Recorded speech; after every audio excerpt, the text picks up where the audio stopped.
Third time is the charm, literally. I'm gonna do this one time. Wholeness and equitably balanced vibrations. Word to secret energy and cosmic chaos. One time for my niggas, two times for my nagas, and three times for my true players on the Himalayas. It's your boy Uncle Vishnu, aka Manny Mercury, aka Christopher Wayne, Uriah Green, Starling McLeod, um, with Earth Heart Experience, Earth Heart Limited Company, where we specialize in generalism and delivering successful projects and getting people from point A to point Z. Uh, I got some shit written down, so I guess we gonna just go on the notes, um, diving right in and shit. Um, oh, okay, cool. The last time I was on here, bro, I was talking about pretty much training myself unconsciously, like reprogramming my subconscious mind and experience. Um, so science is like, or the science of something would be, um, the study of something or a process of something. So conscience, like your conscience, kind of like that thought that or that voice in your head that kind of tells you what to do type shit, I guess, or helps you discern right from wrong, even, more on a subjective scale. Like people be like, have a conscience, uh, where a lot of times people say their subconscious and then leave it at that versus saying their subconscious, because your subconscious and your subconscious minds kind of skirt around the same concept or the same idea or archetype, but those are two different things subtly, on a slicey level. Tongue is a sword, double edged at that. So I am programming my subconscious mind so that my subconscious speaks to my conscience in a way where it allows me less time to think and propels me into equitably balanced action. Um, so pretty much, putting myself in an environment that's been configured specifically for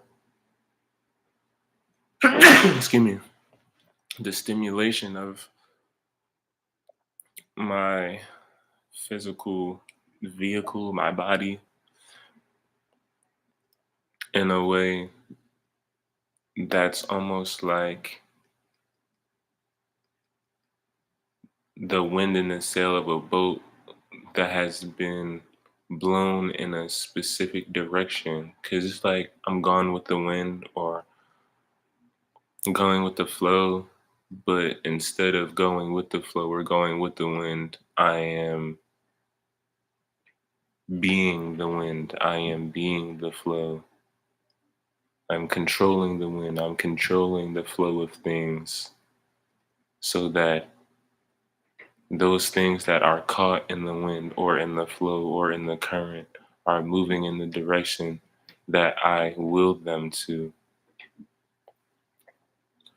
Um,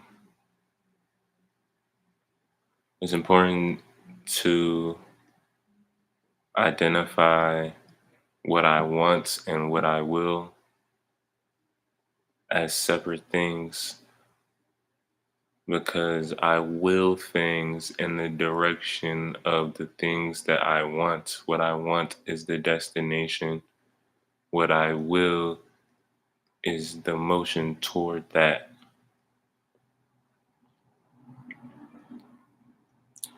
Um, and furthermore, from there, to compound on presence, um, I also have to specify that what I want is where I am. So, me willing the things that are in the current, that are in the wind, that are in flow, those things are moving toward where I am on a very um, shallow level. People say get money instead of good morning, chase a bag type shit. We can talk about what's in the bag later, but like, let's assume what's in the bag is money. Um, I don't want to have to chase that bag. That bag should be in flow toward me because if money is in the bag, money is currency symbolically. So that current is already coming toward me. I don't have to go and chase that because at that point, if I go to chase it, that bag could be anywhere in the flow. And I'm wasting energy going to pinpoint its location when if I stayed put, it would arrive shortly or in due timing. So, in a time where it seems that I've been uprooted, I'm taking this time to ground myself, really plant myself in who I am, where I am, um,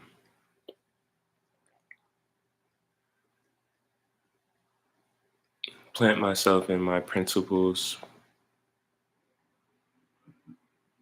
and really stand tall. My mom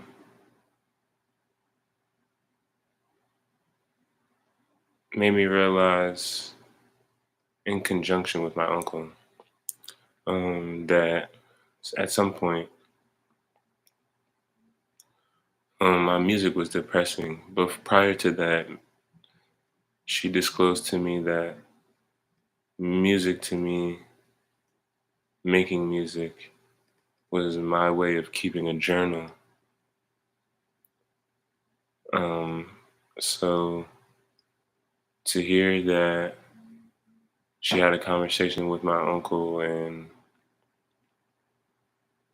they concluded and passed along word to me that what I was making was sounding depressing, it had changed my outlook on life because at some point I wanted to kill myself. I told my mom, and she said that would devastate me, but I still have two kids to look after, my younger brother and my younger sister. And that really changed how I wanted to get my point across to them. Because before that, I wanted to kill them. But at some point, I realized they wouldn't be alive to get the point, to get the message. And then beyond that, they wouldn't be alive to protect me from what the world would do to me after. Um,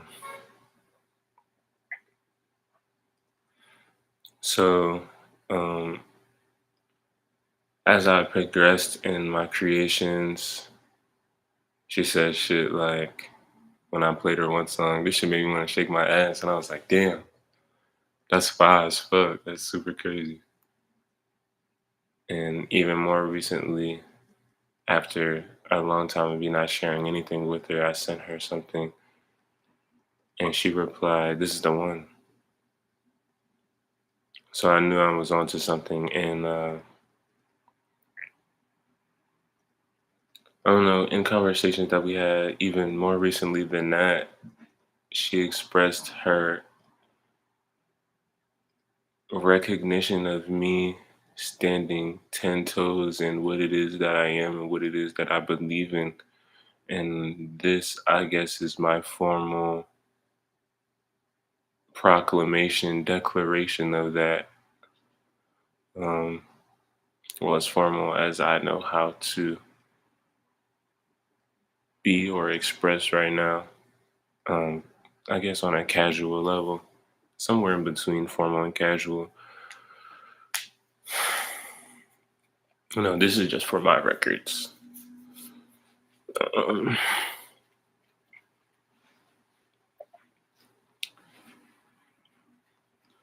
you know,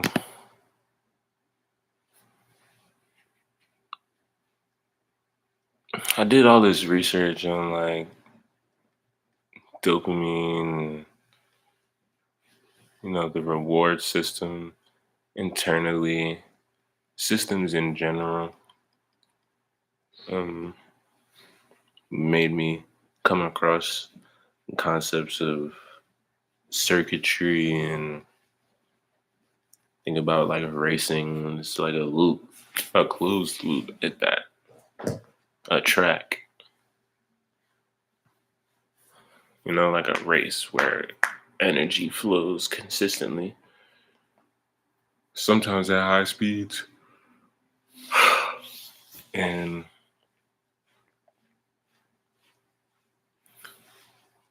they could go on forever because the loop is closed, or can go as long as the circuitry doesn't become corrupt or burnt out.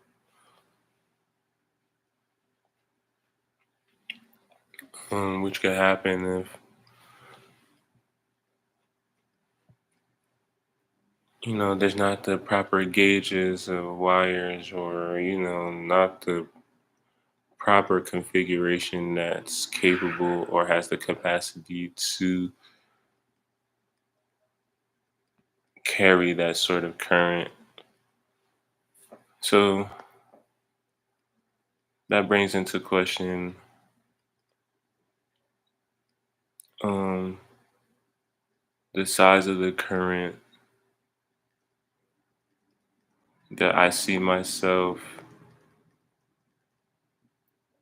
being a conduit for, and what work I have to do in order to allow that energy to flow through me without burning me out, and also allowing the presence of that energy and its flow through me to enable others to intuitively follow suit, um, without burning out or crashing their vessel, to make safety, healthy boundaries, discernment, and competence a contagious norm. Um,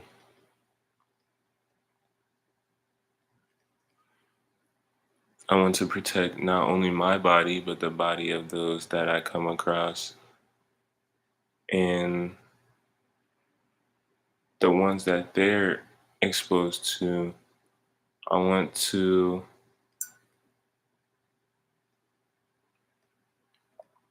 um, get to a level consciously to become competent, aware of what competency is and how to communicate or illustrate that, to demonstrate that to people at their level of competency,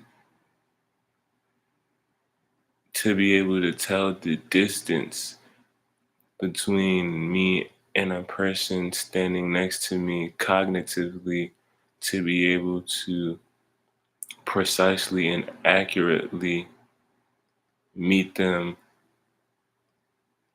at a common ground, at a level where they can comprehend my message and call to action and move them in a direction that allows for them to evolve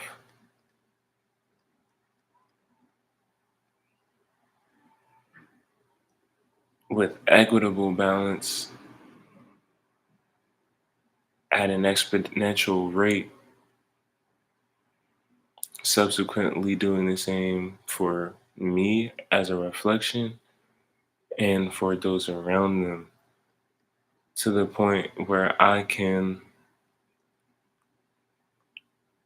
not only see the distance between my own level of competence versus where it is that I want to be, if that where I want to be is an entity of similar configuration with its own awareness and cognition, to be able to meet it on its level by becoming that myself, by embodying that myself, and therefore teaching that same essence of being to my descendants, be it physical or temporally, um, meaning my physical children or people that I usher into a space for their first time. Um,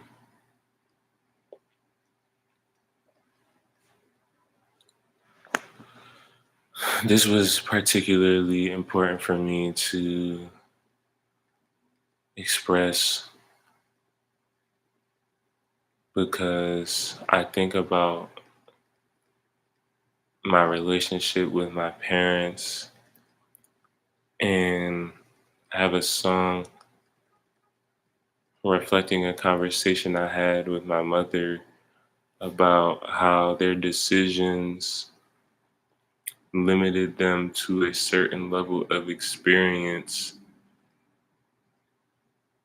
which meant that they could only support me up to a point, because beyond that point, not only did they not know what to do, they were unmotivated to figure it out beyond their level of comfort, which makes them more uncomfortable, which I guess um, selfishly makes me uncomfortable because I know that as I age, or as my physical body comes closer to expiration, I want to be able to crawl into my hole and die, to not feel obligated to stay on the world stage, to not have to owe anybody, and to do so at my time of choosing. Not to say I want to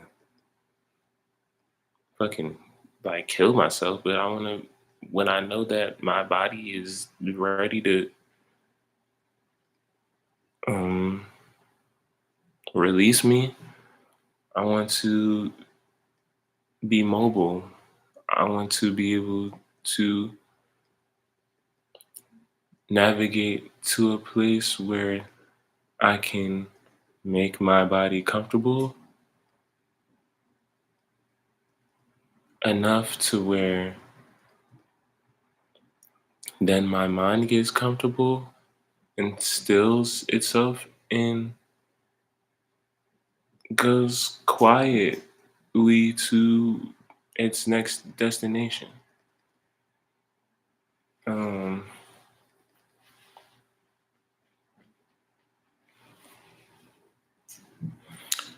I think about that Jim Henson, um, that movie, The Dark Crystal, the newer rendition. I didn't see the older one, but that newer John is like that bitch. She was the guardian of this shit, the whole shit, and she just went into a deep meditation. That bitch, mentally, emotionally, she's in the stars, bro, and she just got comfortable and went there. Her body was on the ground, and it was like when they needed her, she came back. Her spirit made its way back home. Like that's real astral travel. And if you go deep enough, you don't need your body anymore. She ain't need her body. But because she had an obligation here, she kept that tether. So she was able to go as far as she wanted and then still make her way back. You know, when it's time for me to let my body go, that tether will be cut.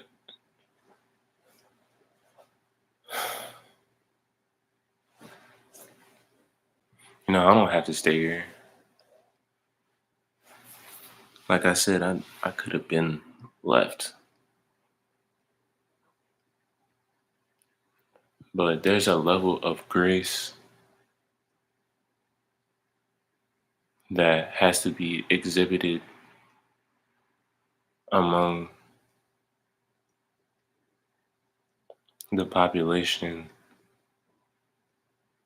of the world at large, subjectively, of course.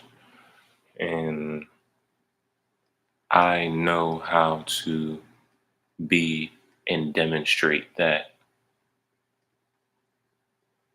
undeniably, unequivocally, and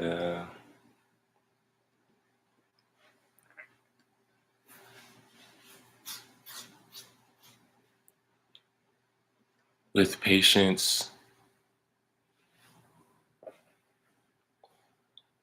Those with eyes and ears will hear and see, and they will know. And by then, they will have caught fire and ignited the engine that will drive the rest of the world around them to this level of awareness that brings them to the present, understanding, overstanding, a standing where they have the leverage to be exactly who they want to be in order to illustrate exactly who they need to be, which would give them the opportunity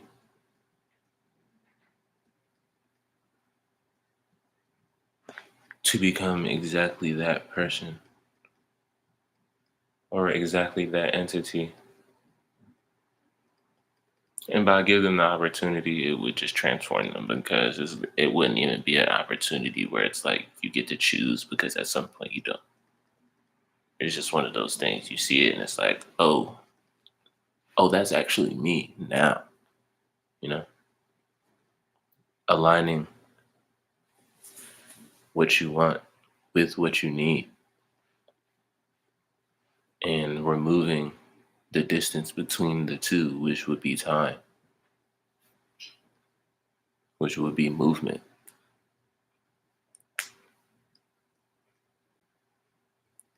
There's a paradigm shift happening, and all you have to do is be still. All you have to do is be still and watch you become it. You are it now. I'm just here to help you see it. I'm just here to help you see you. I am a reflection of you. I am a mirror. I am here because of you. I am here in service of you. I am you. And that's a word from me.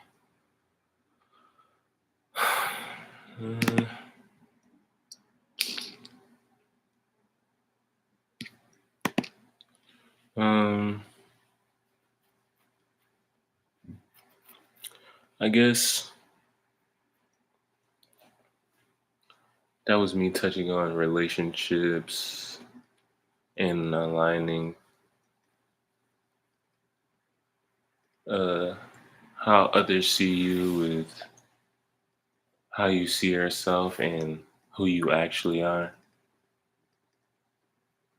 Because those are what I have. That's like the shit I wanted to cover in my notes, and I guess that was my way of doing that. I guess next episode I'll touch more specifically on relationships because I have some notes on that I took in order to make a presentation for somebody who was questioning their dateability, but it was like my notes revealed that any rendezvous with anybody is a date. That synchronic nature is a pin stuck in time and space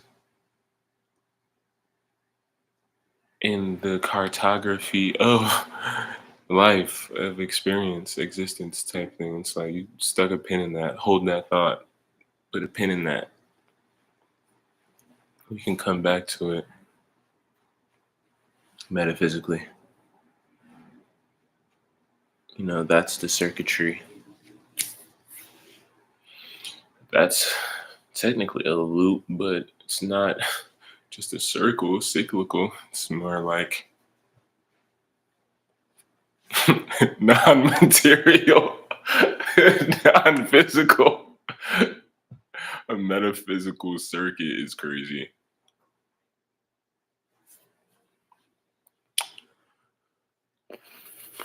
Anyway, I guess that was this episode. My name is Chris from the Earth Art Experience, where we specialize in generalism, delivering successful projects, and getting people from point A to point Z. And yeah,